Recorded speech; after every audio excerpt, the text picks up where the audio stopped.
Number 10. So we're in double digits here. We're at Public Square, high above Public Square. There you can see Public Square as we speak. Yesterday was snowing in the North Country. Today it's not snowing, but it's still unseasonably cool for Memorial Day Friday. And I'm Glenn Curry, along with, of course, Josh Kearney here from his Get Real podcast. And we're going to talk about the sixth sense today. Is that correct, Josh? The 6 steps to change. Oh, gotcha. Sorry. And some people have a sixth sense when it comes to change. Yeah. And who does? Like you? oh, I think everybody does. They just ignore it. Some people are aware of it. I think there is this. Well, I'll explain later on. I'm going to let you explain what the 6 steps to change is all about, and I'll interject my own feelings. I wanted to tell you guys a story, and the Rays are winning. Okay, you got talking to the microphone. I want to tell you a story, and the Rays are winning right now, just so you know, Glenn. Good. About baseball. I want to talk about the first time I went to Kauffman Stadium. Yeah, that was recently. It was recently, and I was pretty apprehensive because baseball has just opened up, and it wasn't even opened up here when I was there in Kauffman Stadium in Kansas City, Missouri. Right. And outside of Kansas City, Missouri. And what I found was that it was a whole new set of circumstances you had to go through in order to, attend the game, What do you mean? that spectacle. Because of COVID? Yeah, all the rules have changed, like the way that they do parking. You can't just drive up and get a parking pass anymore. You have to pre-order a parking pass, and what you do is you show the parking pass on your phone, and you get a special pass. And when you get a special pass, you go down through this narrow road, and it empties into 2 big parking lots. One on the left is for Kauffman Stadium, and the other one on the right for Arrowhead. So you have these two big stadiums, right? Yeah. These 2 big venues, and you just have to choose where you want to park. Isn't Kemper Arena over there too, or is that Kemper Arena is in the West Bottoms, which is an old stockyard area where they used to house the cattle before they got on the trains. And now the stockyard is a very trendy place, but there's somewhere over there where you just cross the road and you're in Kansas. It's a very strange border. It is, I guess. I'm unfamiliar It's called with the Hy-Vee Kemper Arena. But Kauffman Stadium, now known as, is it Kauffman Stadium or is it Royals? What is it? What's it It's called? still Kauffman. Still Kauffman. One of the few stadiums that are actually acknowledged the previous owner or the main owner of the Kansas City Royals. I don't know what his first name was, but he was the guy that built the stadium in 1975, I believe. And it's one of my favorite stadiums of all time. I was wandering around one day and I found another way to get there. I went down 39th Street East. Yeah, but isn't it in the country? It seems like every time I've seen Royal stadium over there, it looks like it's in the middle of nowhere. Every city in the Midwest is battling, except for Chicago, is battling the country, the impending rural areas. So you just step outside of the city and all of a sudden you're in farm country. Oh, without a doubt. So I did find that other way, though, is an artery of traffic that cuts right across the trendy area of Westport throughout a kind of nice area in the eastern part. And there's not a whole lot of nice areas in the east part of the city. And then all of a sudden, as you come over the crest of this hill, you see the lights from Kauffman. You can see the scoreboard. You can see who's even up at bat. Nice. So that's an alternate way. But, so what did you learn, though? You went to a Royals game like a month ago or so, and you learned something. What did you learn? Right. So when I got there in the traditional route, I found that it was a struggle to kind of acquiesce to the new information that would let us into the arena. I went to the ticket box, and now they have really thick glass, Glenn. Yeah, and there's really kind older folks that are running the ticket box, and they won't give you a ticket. What they do is they direct you to an app on your phone where you purchase a ticket, and they're really information now. So then you purchase the ticket and it's on your phone, and then you go to the entrance that is appropriate for your ticket, and they let you in by scanning your phone. Okay. So it's a firm departure from what we used to go through when we used to go to ball games. But since then, the CDC, since you have gone there, have said that they lightened up on the mask mandates or requirements, if you will, in public. So do you think it's that way now? I mean, Texas is already up to capacity. They're not doing that right now in other states, including Texas. I'm thinking that I'm going to check it out on Memorial Day. So also the thing is that last time I went, the mandates had been lifted, and it's as if they were never there. But also, remember, there were no mask mandates in Missouri to begin with. It was actually the city of Kansas City. So if you had a Kansas City address, there was a mask mandate. But if you're outside of the city of Kansas City, then you could just do. So whatever you why is wanted. that? Because cities, for the most part, are operated by the liberal left that just don't don't want know. COVID-19 to disappear. I guess no. Oh, I don't know. It's tough to give that away. To Whether give whatever power up. function it is, and what I'm not a doctor or anything, but whatever function it serves, it certainly seems to serve quite a function over and over again whenever they need it.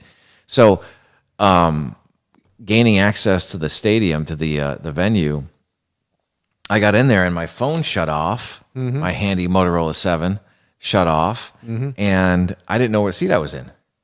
So I just wandered around. I found my way to the third deck, and finally I asked an usher, I'm like, where do I sit? I don't know how to get back to the ticket. I mean, I gained access, but now the ticket I was using has just disappeared off my phone. And they said, you know what? Why don't you just find a place you like to sit and have a seat? And where did you go? I started on the third deck in the same section. And then because I like ballpark food, but I also have to be very careful of what I eat, I found some ballpark food and sat down. And the reason I wanted to go to the ballpark is I heard it was a good place to have dinner. Really? Or supper if you're in the Midwest. Yeah, that's a lot different than back in the 70s when they didn't have restaurants there. So, yeah, it was very comfortable. And I sat down, and I got one aspect of the ball game, and I could see everything. And it was a little chilly up where I was sitting, so I decided to change seats and find something a little more accommodating where I could still see and hear everything that was happening. And when I sat down, I got very comfortable and was actually out in beyond the right field foul pole on the first deck. Yeah. And that was just a lot of fun. Yeah, I mean, you sent me a video. I think that's where you were. That's right. Right side of the field. these days, it's a much different attitude. It's a less competitive attitude than it was when I was coming up and watching games or playing games. It's not nearly as competitive. What it seems to be is just a collaboration of people celebrating, having fun, and enjoying the game. So it was easy to have fun while I watched and listened and took it all in. And then you can kind of depart when it's time to depart. It's good to take in a whole game, but you don't always have to. You didn't stay for the whole game? I didn't because I had to get up early in the morning. So how much were the tickets, if you don't mind me asking? $14. You told me that before. $14. That can even get you bleacher seats at Yankee Stadium. I remember I went to old Yankee Stadium and I saw Jack Morris pitch a gem, and it's very odd, but I saw very few Major League Baseball games growing up, and I've seen Jack Morris pitch 3 times for the Have Tigers. you really? Isn't that Yeah. funny? Jack Morris had a bad skin problem. Anyway, Yet he was just a dominant pitcher. yeah, he was, and he tried, and there was collusion against him and many others that tried to, try to leave the Detroit Tigers back, I believe, in the '80s or probably in the '80s, and He ended up on the Blue owners. Jays. The owners got together and through collusion, they said no, don't work with these guys, and then he elected obviously to stay with Detroit. Well, that's a nice paycheck when you're a Hall of Fame pitcher, I bet. But then you're absolutely right. He did go to the Toronto Blue Jays, and he won a World Series for them. So he has two rings, if I'm not mistaken, maybe 3. 84 and 92. 84, I don't know, because Toronto had 2 rings in a row, 92 and 93. That's right, against the Braves and the Phillies. So the not thing necessarily was, in that order. Oh yeah, the Phillies was 93, and then of course the next year was the strike year. it was the Braves without Maddox, though. Let's be honest. Oh, was that what it was? Yeah. They didn't have Maddox in 90. No, he was on the Cubs. Oh, right. But they came back in that series and they won it. I mean, I think it was Ed Sprague had the big hit.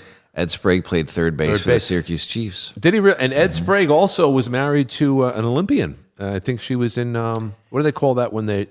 Either she was a diver or she was a synchrony. She was definitely a swimmer because he went to Stanford where he won the College World Series. Yeah, And that home that's where run they was met. huge. That's one of the lesser known home runs that changed the World Series right there. Ed Sprague.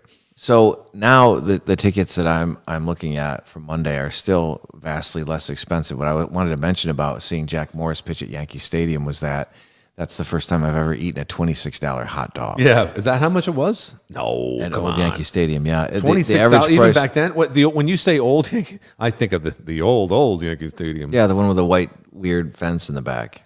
And the Hall of Fame thing when they dramatically have people touch the Hall. Yeah, of right. Fame guys. Yeah. Well, they moved it behind back in '76 at The least. theater, the cabaret behind the Yankees is not my favorite thing, but some of the players were. So, Right. so listen, it's a very easy switch when you want to switch and when you know that you feel a certain way. So, like for instance, there's a programmed up and down, an ebb and flow to emotion during baseball games. It's programmed by the songs and the lights and everything else how they capture your attention. And I think it's wonderful. I don't watch it for the competitive nature. I like to watch good baseball played, Right. like anyone else would. I like to see a home run. It's been boring, though, in the last couple of years. Baseball's changed. Well, the balls have changed. Is that what it is? It's true. So the balls are more lively now Yeah. Well, if they're more lively, why is the league hitting no more than 220 right now? because all they're doing is trying to hit home runs. Yeah, well, I agree. There's no doubt. Trying to drop Willie Mays Hayes from yeah. Wesley Snipes from Major League. Yeah. Yeah. Give him a curveball. Forget Oh, about no. that. Yeah. Oh, that's why he's not in the league. All right. You may run like Hayes, but you hit like shit. I'm tired of this nickel and dime bullshit. I'm gonna get that bitch on the phone. Yeah. And he's walking around. Tom Berenger's like, oh my God, guy's walking around naked.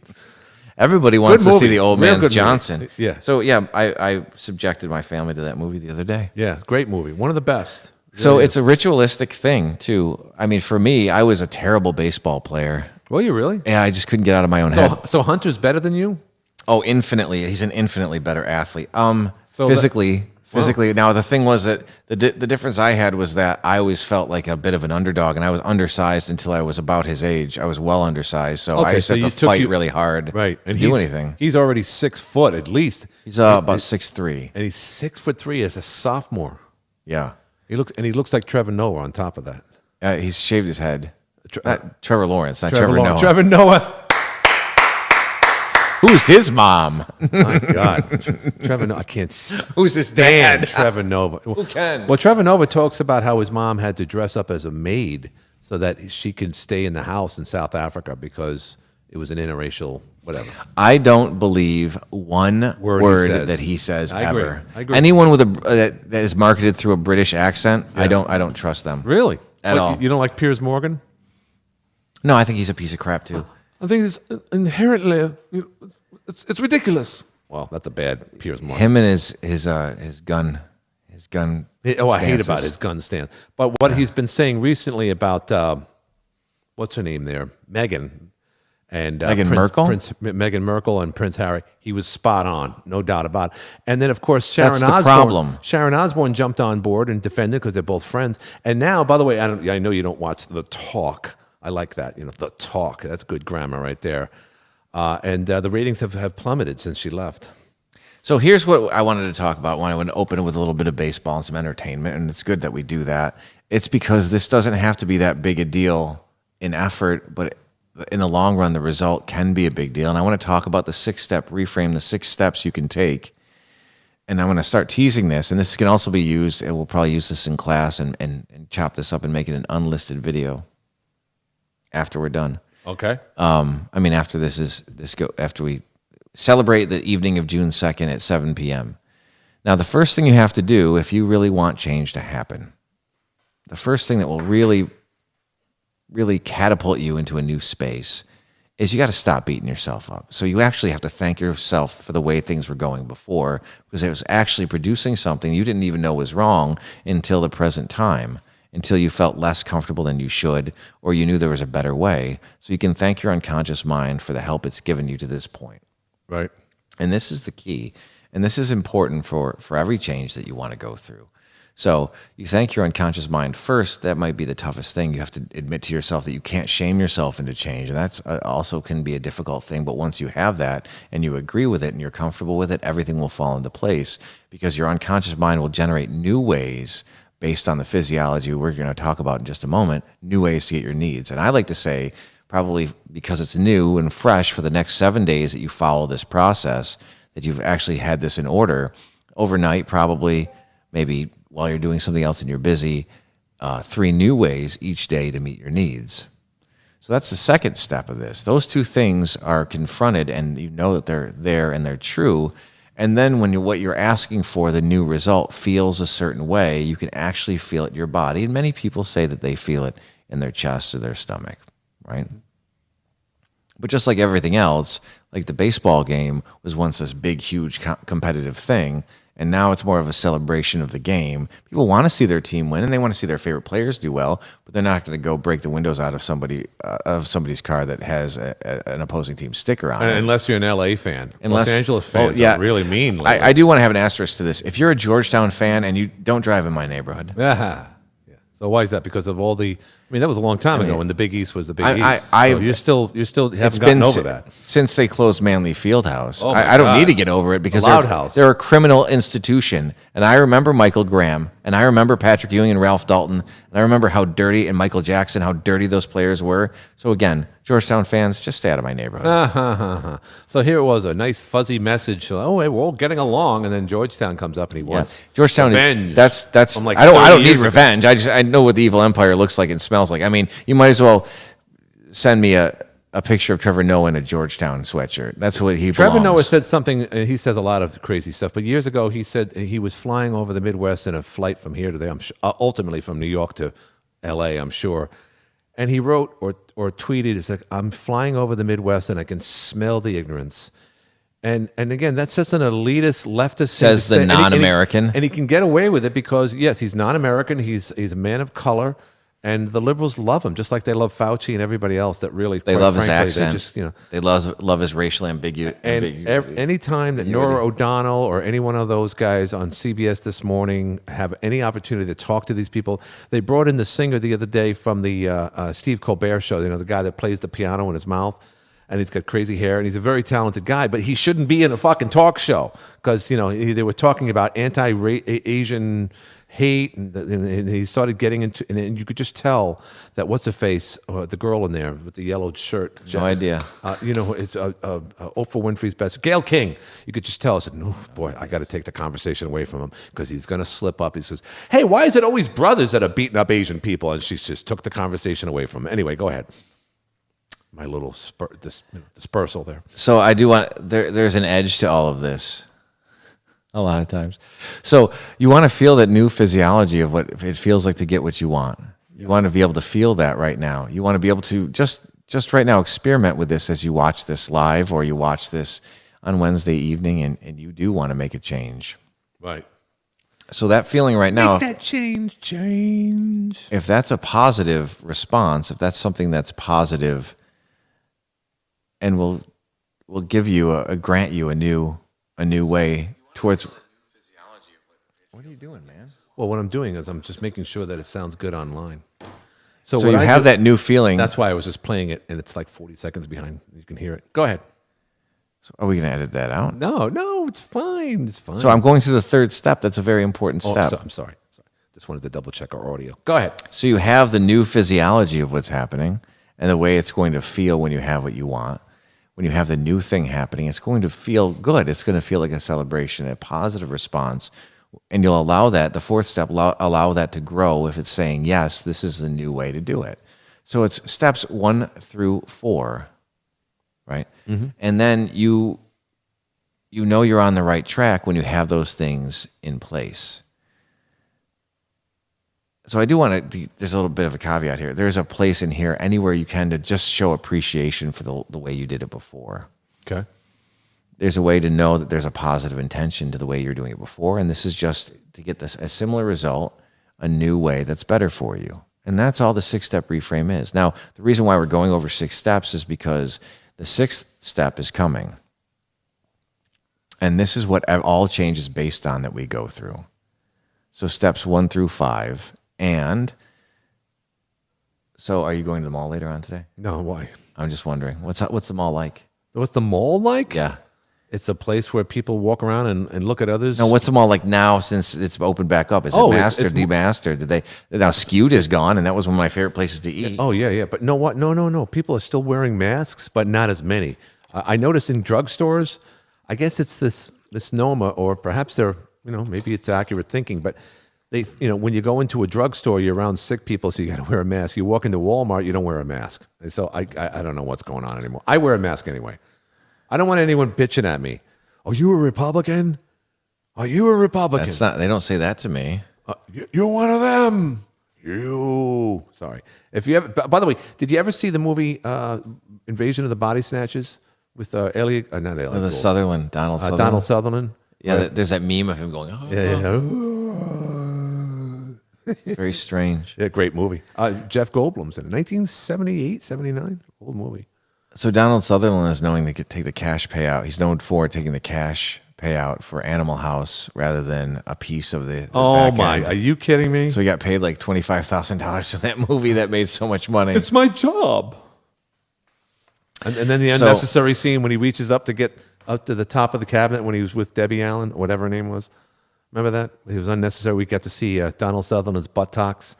Well, then it was necessary. Yeah. It was necessary in order to see his buttocks. His buttocks. Unnecessary. So how's the rendering going, man? It's almost done. It's almost there. For So some reason or other, it's taken longer this time, but I'm looking at it and keeping a good eye on it. I had to remove. So we've got the stuff pirates. The pirates are Sorry. the Pirates are in Kauffman Stadium starting Monday. Are they For really? a 3-game homestand. So so you're intrigued with the Kansas City Royals for what reason? Because you have a new clinic there, and you're trying to be a Kansas City fan. Are you a Kansas like City baseball. Chiefs fan? No, I'm sure the Chiefs will you- provide a different. Has anyone answered why environment. Kansas City is in Missouri? I can never figure that out. Well, I mean, I'm sure that there's an answer. It was just not one that's appropriate today. And on top of that, correct me if I'm wrong, there is another city called Kansas City in Kansas. And It's actually one it's city across that's the Missouri. split in two. Is that what it is? Yeah. In two different states. Alexa, why is Kansas City in Missouri? According to an Alexa Answers contributor, city founders derived the name from the Kansas, or Kaw, river which was named for the Kansa Indians. The state of Missouri then incorporated the area as the city of Kansas in 1853 and renamed it Kansas City in 1889. Wow. Did that answer your question? Yes, it did. Yes, I believe it did. Yes, it did. So Kansas City is younger than Watertown, New York. Watertown, New York was The oldest building in a Kansas city City. in 1869. Go ahead. The oldest city in Kansas City the oldest building in Kansas City is 1864. It's in Westport, and now it's an Irish pub. Isn't it? Of course, it's an Irish. Hela, hella, hella, sailor, hola, sailor, done we drink. Go ahead. So here's the thing. Yeah. So God invented beer so the Irish wouldn't take over the world. Oh, God didn't make little green apples, and it don't rain in Kansas City in the summertime. Yeah. Here we go. Now, if you could do that in Bing Crosby's voice, it would be pretty. I'm dreaming of Kansas City. No, it was really bad. You definitely got the Joe Namath look going on today with those glasses. Good. So here's the thing. And it's people free. people want closure here, so we're going to give them closure, and then we're going to cut, and we'll be done. Okay, gotcha. And we'll say goodbye until the next time, folks. We'll say goodbye, but first, what I want you to do is, with all those things in place that you just practiced, I want you to go ahead and take a pause. And if you're in a place where you can, remember, you want to be in a safe place if you ever use something that's hypnotic. If you ever really want to lock into us, you want to be in a place where you can actually focus and not be in any danger. So you want to be in a safe place, like not a moving car. You want to be able to be stationary and relaxed and comfortable, because in this place we're in now, and this next step, we're going to talk about the sixth step of the 6 steps. And that is for you to close your eyes or focus on the sound of my voice and imagine a time in the future that would be most appropriate. I'm sorry. Why is that funny? There's nothing funny about it, but there's an invasion. There's someone trying to eat. There's a family of 5 people trying to eat pizza across the street, and they're being invaded by seagulls. Sorry, go ahead. Finish. So you want to be in a place where you can focus on what I'm saying, and you want to be able to focus completely, whether that means closing or opening your eyes. And you want to imagine a time that's most appropriate to what you were thinking of changing. And with the new physiology and the new way, I want you to go ahead and see how it matches up. And notice how you react differently now with the new feeling. And then when you're through that, you find a second time when there's kind of like a chaotic thing happening around you, things that aren't normal. Look at her. Whoa. Jeepers creepers. You can't see her, folks. But You want to think of a second time when things are less than normal, when things are extraordinary happening around you, like there's chaos, and you want to be able to notice how you react with the new physiology. And then a third time, you go out, when you get through that, you go to a third time, or you could go to a 4th time or a 5th time or a 6th time, but the third time is when something happens that's a complete shock that takes you out of the situation you're in right away, and notice how you respond. So steps 1 through 6. Agree with a positive intention. Thank your unconscious mind for the results you were getting up until this moment without shaming yourself. Notice your unconscious mind will create new ways to meet your needs. 3 new ways a night, if you'd like, for you to meet your needs. And some of those things are conscious and unconscious. Feel the new physiology grow in your body. Feel the way it feels in your body and in your mind and your hands and your feet. And then turn those feelings up and allow your unconscious mind to follow you through this new positive feeling by making it more intense. If it's better for you, then you want to test it against the future. So that is the 6 steps to change. That is something that we riff off of with almost everything that we do. And of course, there's many, many other things that come from that. But those are the roots of what will allow you to feel better about your current situation. And I don't want to say go Royals because they beat the Mets in 2015, but I'd love to watch the Royals play baseball again. You know, it's funny. I have a friend of mine who lives out in Kansas, Randy Streeter, along with his 3 sons. They're all wrestlers, and they love the Mets. And they watched when the Mets came to Kansas City a couple of years ago. It was a big, big thing for him and his family. And I'm thinking, you're from Lowville. Why are you a friggin' Met fan? So It's anyway, a good team to be behind because of the excitement involved since day one. the Mets, you saying? Marvelous Marv Thornberry. Yeah, right. Like kind of like the Bob Uecker of the team. He was really awful. He could hit, though. He just couldn't play baseball. None of them could. I mean, it was the worst team ever, other than the Gil Hodges was on that team. I think the worst team of all time were the Philadelphia Phillies. Mays. Steve Carlton, 1961, 62. They won 40 games. No, listen to this. The team with the highest team batting average in history was the 38 Phillies, and they had only 35 wins that year. Isn't it? Well, there you go. So probably No back balance. then it was probably the Athletics. I don't think they were the Phillies. No, they had the Phillies back then. Back in what year? What year? 38. No. All right, guys, that's it. No. Okay, so it's still rendering. Well, this was the 10th episode of the Get Real podcast with a bunch of seagulls flying around on Public Square looking for pizza. And what a just for the gorgeous day. record, What a I just gorgeous pulled up the day. 1938 Philadelphia Phillies statistics. And what does it say? Does it say Phillies or the Athletics? Attendance. That's the Phillies. The Athletics were a different team. They had 2 teams? Yeah. Oh, at the same. Oh, there you go. Managers. Jimmy Wilson went 45 and Not 103, mistaken. and Hans Lobert went 0-2. That's true. Back in the days, all the teams are on the East Coast anyway until they, here's a reference to as they flocked.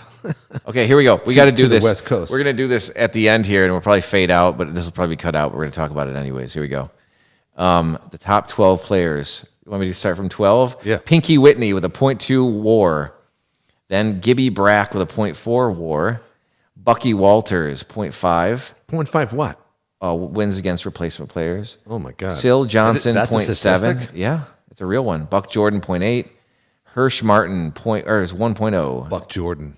And then you've got Maury Arnovich at 1.1. Claude Passau at 1.2. Hugh Mulcahy at 1.5. Phil Weintraub at 2.6. Oh, by the way, Max Butcher, the- and then Al Hollingsworth. Donald Sutherland had his real last name was Lecoq. And yes, if I had that name, I would change it too. But all right, now I'm getting things mixed up here. I'm pretty sure Donald Sutherland's brother played for the Montreal Expos. Did you know about that? Nope. Or was it Peter Marshall, the former host of the original Hollywood Squares? His real name was Pete Lecoq, and he had a son that played for the Montreal Expos. Whatever. There was a Lecoq. If you're going to play for any baseball team with a name like that, it might as well be the Montreal Expos. Have a good night, everybody. There you go. Well, folks, this was the 10th episode of the Get Real podcast with Josh Kearney across from the aisle here. I'm Glenn Curry here high above Public Square, and we wish you a great night. And remember, these premiere every Wednesday. Is that correct, at 7 p.m.? Have you not gone back to that? Every Wednesday, 7 p.m., be there. All right. Well, very good. So, folks, it was a pleasure once again, and you have a great Memorial Day. You probably already have, but you have a great June or whatever time or place you're at this point. We're going to sign off right here, and we hope you have a good day or night, depending upon which one you've seen or which one you're actually living in right now as you watch this. Have a great weekend. So listen, this guy Hold up.